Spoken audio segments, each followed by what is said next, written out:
ये है CBN की प्रस्तुति और आप देख रहे हैं एक नई जिंदगी। गुड मॉर्निंग दोस्तों, एक नई जिंदगी के आज के प्रोग्राम में आपका स्वागत है। गुड मॉर्निंग फ्रेंड्स, एक नई जिंदगी में आपका स्वागत है और हम बहुत खुश हैं इस सुबह आप हमारे साथ जुड़े। जी बिल्कुल दोस्तों, और आज हम बात कर रहे हैं इंक्लूजन इन वर्क प्लेस के बारे में। हमारे कार्यस्थल में हम कैसे समावेशी बन सकते हैं, इसके बारे में हम जानेंगे। इनफैक्ट राहुल, हम अपने जीवन का बहुत सारा समय अपने कार्यक्षेत्र में बिताते हैं एट आवर वर्क प्लेसेस। और जैसे कि आज मैं स्टूडियो में हूँ और हम यहाँ शूट कर रहे हैं और बहुत मज़ा आ रहा है CBN टीम के साथ काम करके। लेकिन अगर हमारे वर्क प्लेस में भेदभाव हो जाए या लोग हमें एक्सक्लूडेड फील कराएं तो कितना मुश्किल हो जाएगा। एब्सोल्युटली रुबैका, जब आपने कहा कि हम आधा दिन जो है, हमारे दिन भर का आधा दिन जो है वो हम अपने ऑफिसेस में, हमारी कंपनीज में, हमारे वर्क स्टेशंस पे हम बिताते हैं, और अगर हमें कोई वैल्यू लाना है जो परमेश्वर की नज़र में कीमती है तो वो हमारे काम के क्षेत्र में भी लाना बहुत ज़रूरी है दोस्तों। लेकिन हमें याद रखना है कि हमें प्रेम दिखाना है। जो हमें प्रेम दिखाते हैं उन्हें तो प्रेम दिखाना बहुत आसान है, लेकिन जो हमसे ना प्रेम करें उन्हें भी हमें प्रेम दिखाना है कि परमेश्वर ने ऐसा एग्जाम्पल हमारे सामने सेट किया है। और हमें पूरी कोशिश करनी है कि हम सबको साथ लेकर के चलें, हम किसी को एक्सक्लूडेड फील न कराएं, हम समावेशी बने एट आवर वर्क प्लेसेस। बिल्कुल। और दोस्तों, इस विषय को और करीब से हम जानने वाले हैं आज के प्रोग्राम में, लेकिन उससे पहले समय है पहचान कौन का।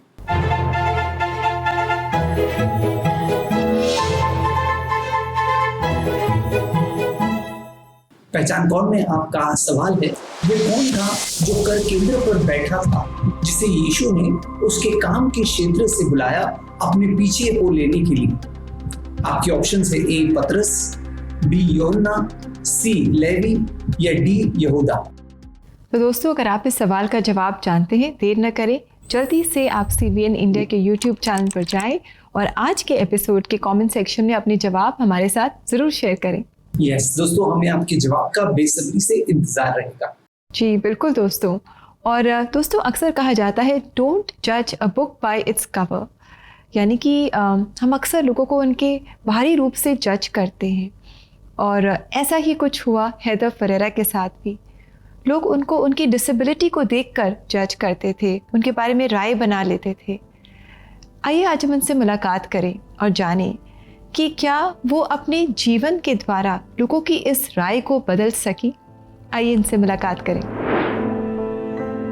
जब मैं 1 साल की थी तब मुझे पोलियो हुआ। तब थोड़ा ऐसे लगता था कि मम्मी कुछ अलग मेरे साथ में बर्ताव कर रही है। ये मुझे फिर हमेशा होने का। जब मैं ग्रेजुएट हुई तो मैं इंटरव्यू के लिए जाने की, जब भी इंटरव्यू के लिए जाने की, देखते ही बोलने के कि ठीक है हम तुमको आप ना बाद में बुलाएंगे और कभी बुलाने के नहीं। मैंने भी सोचा कि अगर जॉब खुद चल के मेरे पास नहीं आता मैं इंटरव्यू को नहीं जाऊंगी। और मम्मी तो कहने की मुझे कुछ कहना नहीं, मेरे पास आके रोना नहीं।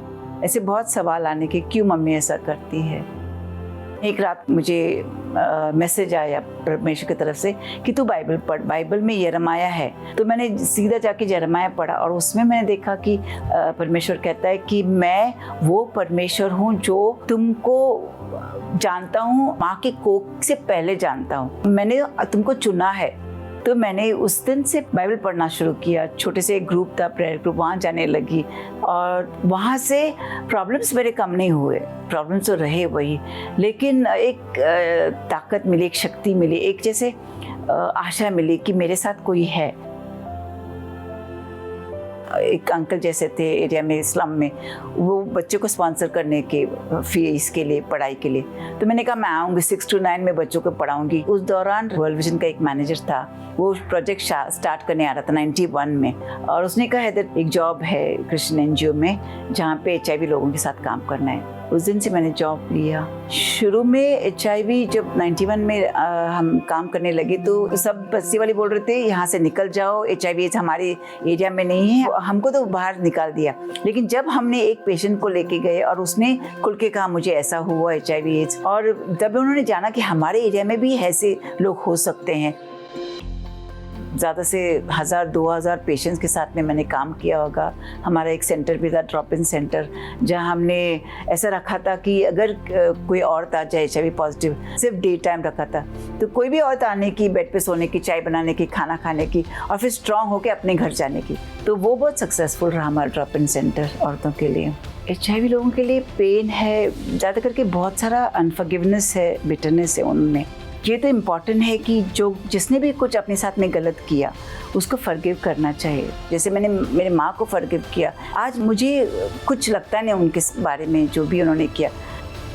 बहुत बार औरतें कहती हैं मैडम तुम्हारी वजह से हम अभी तक जिंदा हैं, तो मैं कहती हूँ नहीं, हम मेरी वजह से नहीं, एक्चुअली परमेश्वर जिंदा रखता है। ज़िंदगी कितनी भी है, लंबी छोटी है, परमेश्वर के हाथ में है। तो ये मैसेज है कि लाइफ के प्रॉब्लम्स रहेंगे, स्ट्रगल्स रहेंगे, लेकिन उसके साथ साथ परमेश्वर ने जिस कारण भेजा, जिस पर्पस के लिए भेजा, वो भी साथ रहेगा। पूरी ताकत के साथ में वो अपना साथ देगा और जो भी अपना पर्पस है या मकसद है वो पूरा करने के लिए मदद करेगा।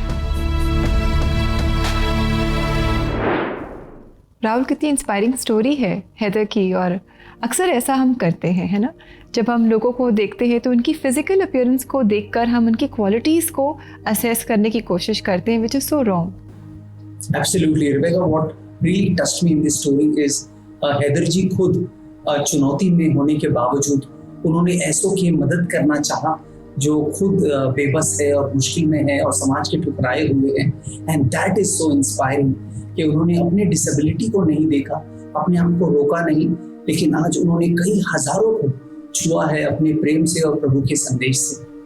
जी, and what a beautiful life she is living. कितने सारे लोगों के जीवन में, जैसे आपने कहा, वो बदलाव लेकर के आ रही हैं, and people are so blessed through her life, and we are so grateful to God for this story that we could see. परमेश्वर हैदर आपको बहुत आशीष दे। यस दोस्तों, आज हम बात कर रहे हैं कि कैसे हमें इंक्लूसिव होना है अपने वर्क प्लेस में। अगर आपने वर्क प्लेस देखा है तो बहुत डाइवर्स होता है, अलग अलग जगह होते हैं जहाँ पर मालिक बैठता है और फिर जो मिडिल मैनेजमेंट बैठते हैं, फिर लेबरर्स बैठते हैं और अलग अलग नाम से बुलाया जाता है। ये जो वर्कर्स है इनको ब्लू कॉलर्ड जॉब कहते हैं और जो ऑफिसेस में बैठते हैं उनको व्हाइट कॉलर्ड जॉब कहते हैं। अलग अलग वगैरह वगैरह बहुत सारा चीज होता है। उस सबको तो हम नहीं बदल सकते, लेकिन हम अपने नजरिए को जरूर बदल सकते हैं और हमारा नजरिया जो है वो वचन के आधार पर होना चाहिए। एक खूबसूरत कहानी है शास्त्र में एक व्यक्ति की जिसका नाम था नेहमाया। नेहमाया जो था वो बहुत बड़े अहदे पर था, उसका बहुत बड़ा पोजीशन था। वो राजा के लिए, जो उस समय का सबसे समर्थी राजा था, जो शायद करीब करीब पूरे विश्व पर हुकूमत थी उसके अधीन वो उसका कप बेरर था। राजा उसे नाम से जानता था। तो आप अंदाज लगा सकते हैं नेहमाया कितना फेमस पर्सनैलिटी है। आगे जाकर के वो यहूदा का राज्यपाल बन जाता है, गवर्नर बनता है। अब अगर ऐसा काम हो, ऐसे राजा से ऐसी पहचान हो, तो हम तो आराम करेंगे, हम तो सोचेंगे यार लाइफ तो एंजॉय करना है।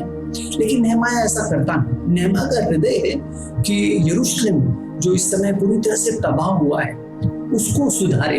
लेकिन ये काम आसान नहीं है, ये वो अकेला नहीं कर सकता। भले वो इतना पावरफुल है, इतनी उसकी पहुंच है, उसे चाहिए एक ग्रुप, एक टीम, एक वर्कफोर्स जो उसकी मदद कर सकता है। तो वो किन्हें चुनेगा? कौन लोग? उसके पास ऐसे लोग भी हैं जो उसके दुश्मन हैं, जो नहीं चाहते कि वो बांध काम करे, वो यरूशलेम की दीवार को उभारे। लेकिन ऐसे में दोस्तों आइए हम देखते हैं एक बहुत खूबसूरत वचन कि नेहमाया ने किन्हें चुना अपने साथ काम करने के लिए। आइए दोस्तों हम पढ़ते हैं नेहमाया चैप्टर 3 वर्स 8 और 9। नेहमाया 3 अध्याय 8वां और 9वां वचन कहता है, उनसे आगे हरिया के पुत्र उज्जायल ने और सुनारों ने मरम्मत की, और इससे आगे हनन्याह ने जो गंदियों के समाज का था मरम्मत की, और उन्होंने चौड़ी शहर पना तक यरूशलेम को दृढ़ किया। और उनसे आगे हुर के पुत्र रुपाया ने जो यरूशलेम के आधे जिले का हकीम था मरम्मत की। दोस्तों अगर आप नेहमाया 3 पढ़े ना तो आप शॉक्ड हो जाओगे, हैरान हो जाओगे कि कौन है नेहमाया का वर्कफोर्स। तो लेवी है, याचक है, प्रीस्ट है, कॉमन लोग हैं और ऐसे लोग हैं जो प्रधान है, जो रूलर्स है। नेहमाया खुद एक गवर्नर है और सबसे शॉकिंग मुझे लगा वो है सुनार।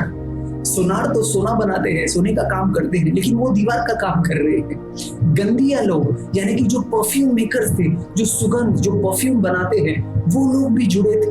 कमाल है ना। परमेश्वर ने नेहमाया के द्वारा अलग अलग विभिन्न लोगों को इकट्ठा किया ताकि सब मिलकर प्रभु का भवन बनाए, प्रभु का घर बनाए। ये था नेहमाया का वर्कफोर्स। दोस्तों, ये हमें एक बहुत इंपॉर्टेंट लेसन सिखाता है कि किसी को भी हम रूल आउट नहीं करें। हर एक का अलग अलग वरदान है, और जब हम साथ मिलकर काम करते हैं, खासकर अपने काम के क्षेत्र में, या शायद आप कलीसिया में कुछ काम कर रहे हैं, परमेश्वर चाहता है विभिन्न वरदान एक साथ आए और साथ मिलकर काम करें। तब जाकर के नेहमाया ने 52 दिनों में ही यरूशलेम की दीवार को खड़ा किया।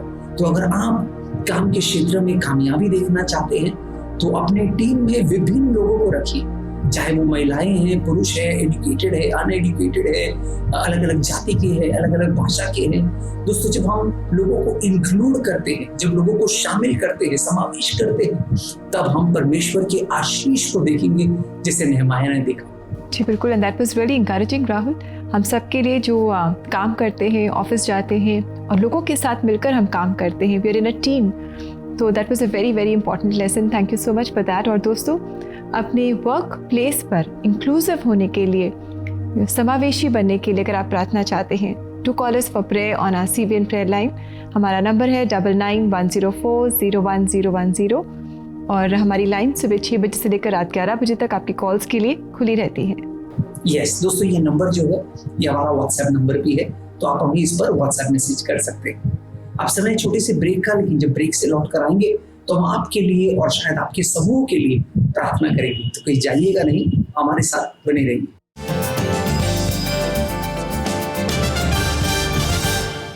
जून के महीने में CBN प्रेयर लाइन फोकस कर रहा है इंक्लूजन पे।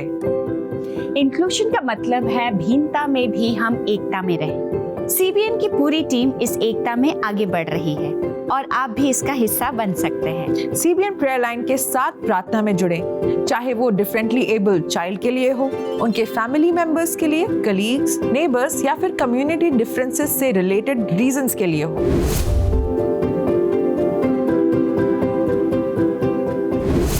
Call on 9910401010। याद रखें, एक छोटा सा step of inclusion can spread far and wide. क्या आप वो पहला कदम लेंगे to give better lives to those who have suffered?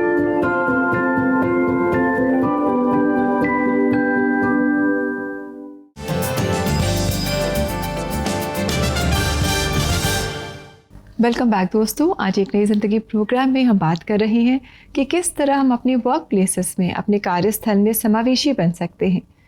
Yes, और दोस्तों, ऐसा बनने के लिए हमें प्रार्थना की जरूरत है कि परमेश्वर हमारे हृदय को बदले। दोस्तों, इस समय हम आपके भेजे गए प्रार्थनाओं को पढ़ने वाले हैं और आपके लिए प्रार्थना करेंगे। जी बिल्कुल। और अब समय है कि हम रूथ का व्हाट्सएप मैसेज पढ़ें। रूथ कह रही है, क्योंकि हम बहुत गरीब हैं और प्रॉपर क्वालिफिकेशन नहीं होने की वजह से मेरे बेटे को नौकरी से निकाल दिया गया है और अब उसे दूसरी नौकरी भी नहीं मिल रही है। कृपया हमारे लिए प्रार्थना कीजिए। रूथ, हम समझ सकते हैं कि आप बहुत परेशानी से गुजर रही हैं, आप और आपका परिवार, और हम ज़रूर आपके लिए प्रार्थना करेंगे, आपके बेटे के लिए प्रार्थना करेंगे ताकि परमेश्वर उसे एक बहुत अच्छी नौकरी दे और वो एक और आपकी जो भी फाइनेंशियल चैलेंजेस भी हैं वो भी इस नौकरी के द्वारा दूर हो जाएं। यस दोस्तों, शायद आप हमें इस समय देख रहे हैं और आप भी ऐसी ही कोई चुनौती का सामना कर रहे हैं। आप निराश मत होइए, जबकि हालात निराश होने लायक हैं, लेकिन हमारा विश्वास हम परमेश्वर पर रखें। दोस्तों, वो भला है, वो हमें अपने अपने योजनाओं में शामिल करता है, वो शामिल करने वाला परमेश्वर है। तो आइए उसके पास आते हैं, प्रार्थना करते हैं कि वो सही दरवाजे, उचित दरवाजों को हमारे लिए खोले। स्वर्गीय पिता, हम धन्यवाद के हृदय के साथ तेरे पास आते हैं प्रभु, क्योंकि तू भला है, तू करुणा निधान है प्रभु। वचन कहता है तेरी करुणा हर सुबह नहीं होती है, तेरा प्रेम अटल है। प्रभु, हमारे प्रिय दर्शकों के लिए हम प्रार्थना करते हैं प्रभु, जो भी अलग अलग चुनौतियों का सामना कर रहे हैं, और कई सारे ऐसे हमारे प्रिय दर्शक होंगे जो अलग अलग चुनौतियों का सामना कर रहे हैं। शायद शारीरिक कमी के कारण, मानसिक कमी के कारण उन्हें शायद समाज ने मौका नहीं दिया है, वो दर्जा नहीं दिया है, वो इज्जत नहीं दी है। हम उन सबको तेरे पास लेके आते हैं प्रभु, उन टूटे हृदयों को, उन निराशा को, उस अकेलेपन को प्रभु, उस इनसिक्योरिटी को हम तेरे पास लेकर आते हैं प्रभु। हम प्रार्थना करते हैं कि तू अच्छा है, तू सबके साथ नेकी करता है प्रभु, और उनके हालातों में प्रभु तू जहां अंधेरा है वहां उजाला लेकर आएगा प्रभु। उनके हालातों को तू बदलेगा प्रभु, हमें यकीन है क्योंकि तू अच्छा और भला है प्रभु। हम मांगते हैं हम सबके लिए प्रभु, जो अलग अलग जगहों पे काम करते हैं, नौकरियां करते हैं, बिजनेसेस चलाते हैं, प्रोफेशनल हैं प्रभु, हम सबको मदद कर परमेश्वर कि हमारा हृदय जो है वो इंक्लूसिव हो, हम लोगों को शामिल करें, लोगों को समावेश करें और सबको अपनाएं प्रभु। कोई भी हमारे मन में ऐसी कड़वाहट या भेदभाव नहीं हो कि किसी भी कारण से हम लोगों को अपने से दूर करें। हमें इंक्लूसिव बना, ये प्रार्थना हम यीशु मसीह के नाम में करते हैं। आमीन आमीन आमीन आमीन। दोस्तों याद रखें, जब हम लोगों को अपनाते हैं तो परमेश्वर प्रसन्न होता है, और साथ ही साथ दोस्तों परमेश्वर के वचन में हम बने रहे। अभी भी हम देखें परमेश्वर का अनमोल वचन हमसे क्या कह रहा है।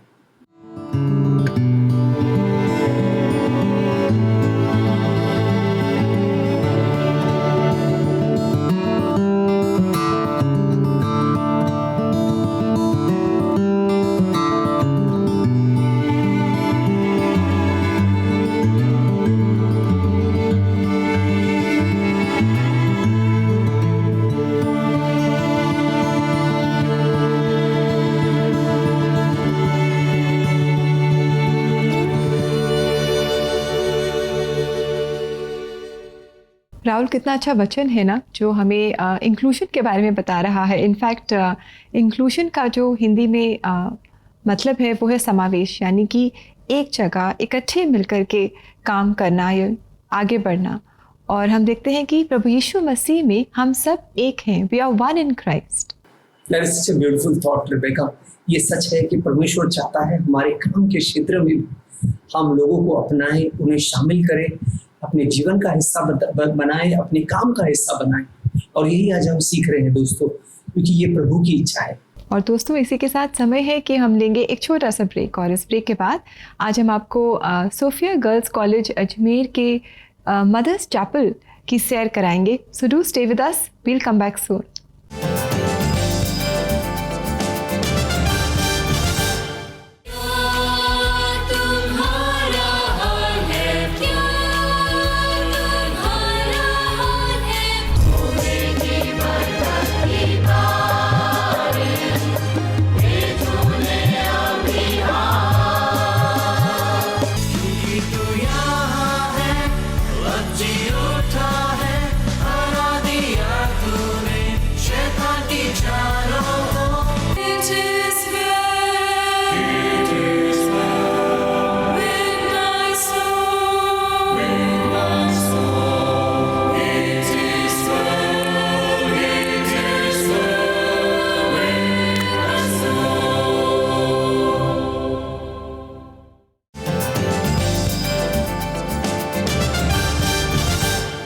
वेलकम बैक दोस्तों। अभी आपने देखा कि अगर आप भी एक नई ज़िंदगी में अपने किसी लव्ड वन के लिए गाना डेडिकेट करना चाहते हैं तो आप ऐसा ज़रूर करें, ताकि उनके जो स्पेशल मोमेंट्स हैं, मेमोरी, वो एक बहुत ही यादगार मेमोरी बने। और ऐसा करने के लिए दोस्तों आप हमारी वेबसाइट पर जाएं। इसका एड्रेस है www.cbnindia.org। दोस्तों इस पूरे हफ्ते हमने सोफिया गर्ल्स कॉलेज अजमेर की क्वायर से खूबसूरत आराधना के गीत सुने हैं। अब समय है इस कॉलेज की चैपल, जो मदर हाउस चैपल के नाम से जाना जाता है, जिसका 86 ईयर ओल्ड रिच हिस्ट्री है, इसके बारे में जरा और जाने। तो आइए दोस्तों हम आपको अजमेर ले चलते हैं। हमारी कांग्रीगेशन की स्थापना 26 अप्रैल 1911 में हुई थी। हमारी कांग्रीगेशन के संस्थापक थे बिशप फॉर्चुनाटस हेनरी कोमो। वे एक फ्रेंच मिशनरी थे।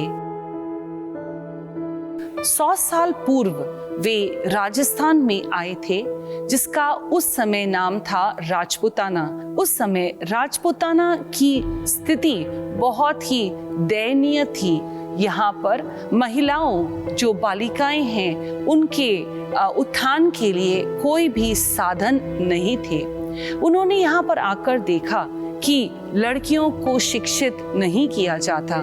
इसीलिए उन्होंने mission sisters of Ajmer congregation की स्थापना की, जिससे वे बालिकाओं के लिए, महिलाओं के उत्थान के लिए कार्य कर सके।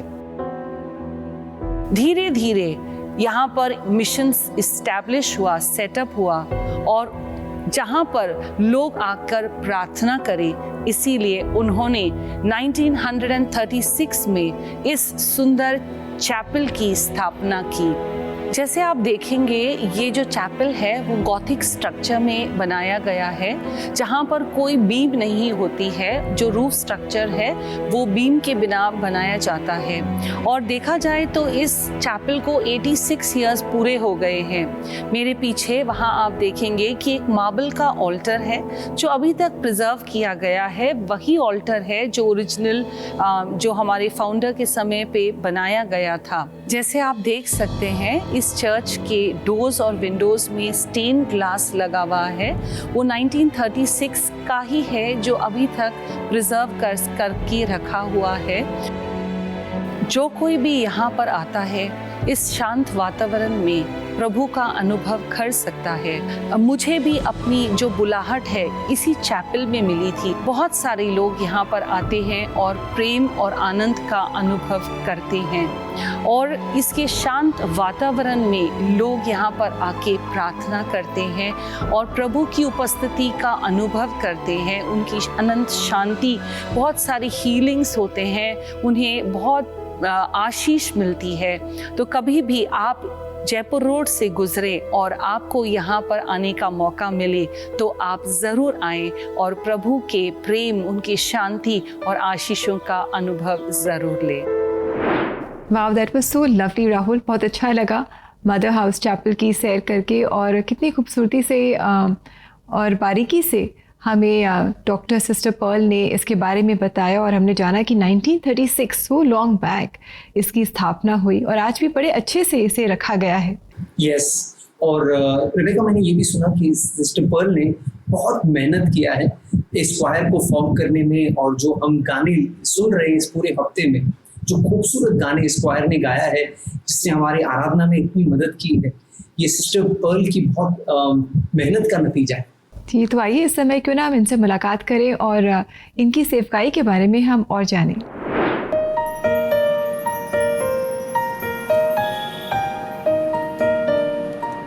मैं हर चीज़ में अव्वल, और dancing, singing, playing, enjoying life.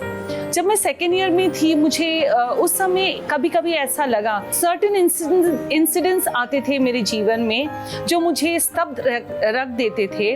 और उस समय मुझे ऐसा लगा कि कहीं पे प्रभु यीशु मुझे बुला रहे हैं अपनी सेवा के लिए। जैसे जॉन 15:16 ये वर्ड मुझे बहुत ही टच करने लगा। You did not choose me but I have chosen you to go out and bear fruit.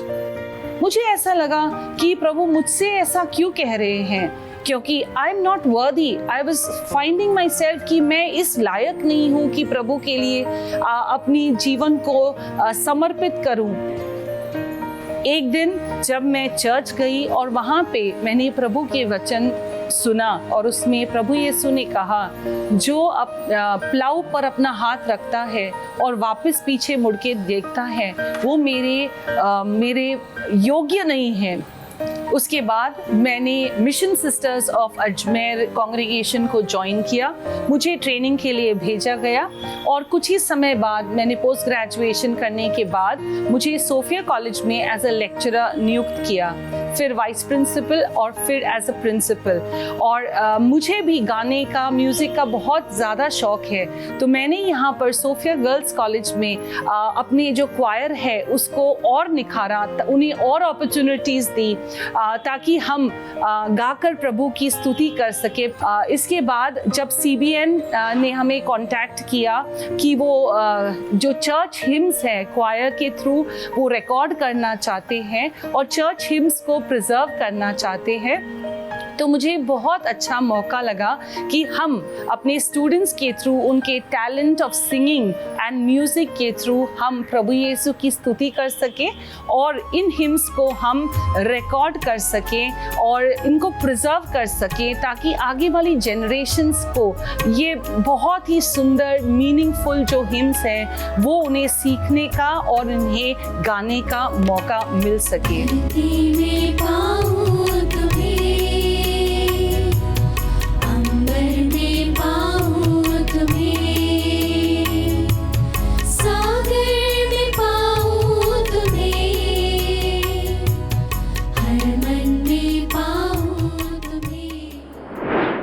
God bless you, Dr. Sister Pearl, for the great service that you are putting in the lives of every girl, your support staff, teachers, educators, and the institution. God really bless you.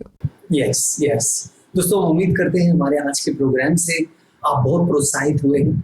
अगर हुए हैं तो ज़रूर www.cbnindia.org पर जाइए और हमें बताइए कि कैसे इस प्रोग्राम ने आपको प्रोत्साहित किया है। साथ ही साथ आप हमारे YouTube चैनल पर भी जा सकते हैं, जो है CBN इंडिया, और वहाँ पर भी कमेंट सेक्शन में हमें बताइए कि कैसे एक नई जिंदगी आपके जीवन में प्रभाव ला रहा है, कैसे आपकी सोच को बदल रहा है, कैसे आपके लिए आशीष का कारण बन रहा है। जी बिल्कुल, और हम आशा करते हैं कि एक नई ज़िंदगी आपके लिए एक आशीष का कारण है और आप भी हमारे लिए एक आशीष का कारण है दोस्तों। और यही गीत हम आपके लिए लेकर आए हैं, मेक मी अ ब्लेसिंग। हम परमेश्वर से मांगें कि वो हमारे जीवन को आशीषित करे। और ये गीत हमारे लिए गा रही हैं सोफिया गर्ल्स कॉलेज की कॉयर, जो अजमेर से हैं। तो इस गीत से आप आशीष पाएं। कल हम फिर आपसे मुलाकात करेंगे, तब तक के लिए नमस्कार। नमस्कार दोस्तों।